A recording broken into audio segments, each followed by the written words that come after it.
प्यारे बच्चों, हिंदी के पेपर में सबसे ज़्यादा क्वेश्चन आएंगे बहुविकल्पीय। आज से हम शुरू करते हैं बहुविकल्पीय प्रश्न कविताओं से, जिसमें पहला है, हरिवंश राय बच्चन किसके प्रवर्तक हैं? छायावाद के, हालावाद के, प्रगतिवाद के, प्रयोगवाद के। इसमें आएगा हालावाद। कवि किसका भार लिए फिरता है? घर बार का, कार्यालय का, जगजीवन का, आसपास का। इसका आएगा जगजीवन का भार लिए फिरता है। शनैश्वरा में कौन सा अलंकार है? रूपक, यमक, उपमा, उत्प्रेक्षा। इसका आएगा रूपक अलंकार।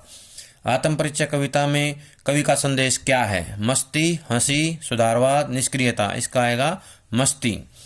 कवि के फूट पड़ने को लोग क्या कहते हैं? गाना, बजाना, छंद बनाना, रोना। तो इसका आएगा छंद बनाना। दिन ढलने के साथ ही बच्चे कहाँ से झांकने लगे होंगे? खिड़की से, छत से, दरवाजे से, नीड़ों से। तो इसका आएगा नीड़ों से।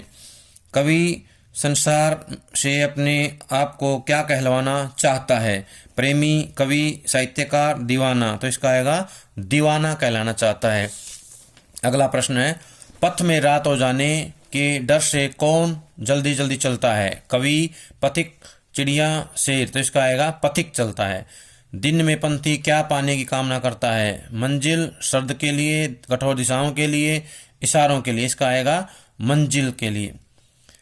किसके बच्चे प्रत्याशा में हैं? गाय के, कवि के, पंथी के, चिड़िया के। तो इसका आएगा चिड़िया के बच्चे। मुझसे मिलने को कौन विकल? दिन जल्दी जल्दी ढलता है। गीत का ये प्रश्न उर में क्या भरता है? उर का मतलब होता है हृदय। स्थिरता, चंचलता, विह्वलता, उपयुक्त सभी। तो इसका आएगा विह्वलता। विह्वलता भरता है।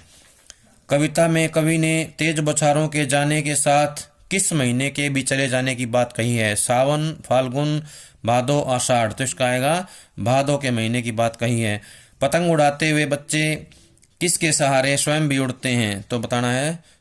ऑप्शन दिए, सांस के, फेफड़ों के, शक्ति के, रंध्रों के। तो आएगा इसका रंध्रों के सहारे जो है बच्चे उड़ रहे होते हैं।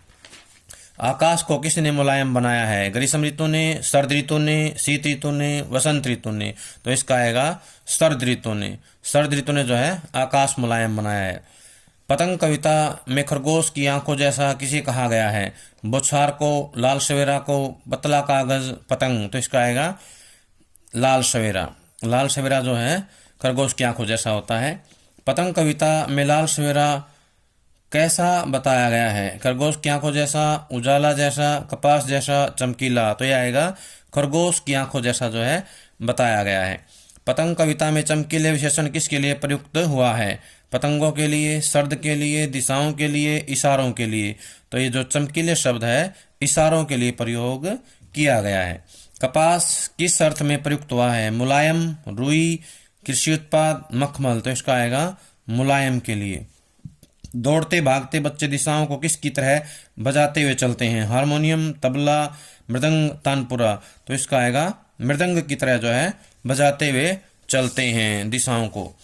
पतंग उड़ाते बच्चे को महज धागे के सहारे कौन थाम लेती है? पतंगों की धड़कती ऊंचाइयां, मुंडेर, सीढ़ियां, रोमांचित शरीर का संगीत।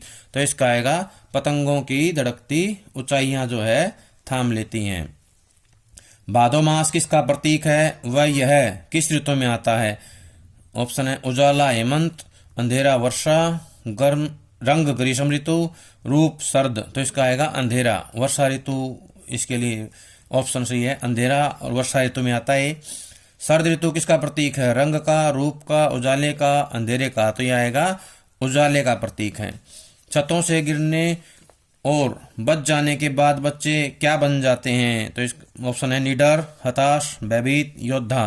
तो इसका है बच्चे निडर बन जाते हैं।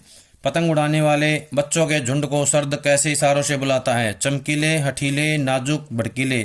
तो इसका आएगा चमकीले इशारों के द्वारा। चमकीले इशारों से जो है शरद बुलाता है। पृथ्वी किनके बेचैन पैरों के पास घूमती हुई आ जाती है? तितलियों के, खरगोश के, बच्चों के, वीरों के। तो इसका आएगा बच्चों के पैरों के पास जो है पृथ्वी घूमते हुए आ जाती है। बांस की सबसे पतली कमानी क्या है?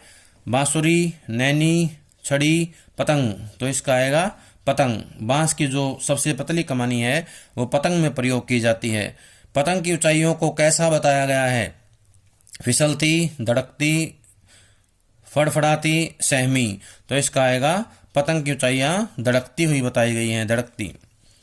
पतंग कविता में कपास किसका प्रतीक है? प्रकाश का, कोमलता का, शांति का, सफेदी का। तो कपास जो है कोमलता का प्रतीक है। पतंगबाजों के पैर कैसे कहे गए हैं? साफ, बेचैन, सुंदर, सपाट, तो इसका आएगा बेचैन। पतंगबाजों के पैर बेचैन होते हैं। खरगोश की आंखों जैसा लाल सवेरा में कौन सा अलंकार है? उपमा, रूपक, उत्प्रेक्षा, अपनुति, तो इसका आएगा उपमा अलंकार। जो हमारा खरगोश की आंखों जैसा लाल सवेरा है, इसमें उपमा अलंकार है। तो प्यारे बच्चों, अगली कविताओं के इंपॉर्टेंट क्वेश्चन अगली वीडियो में आपके साथ शेयर किए जाएंगे। धन्यवाद।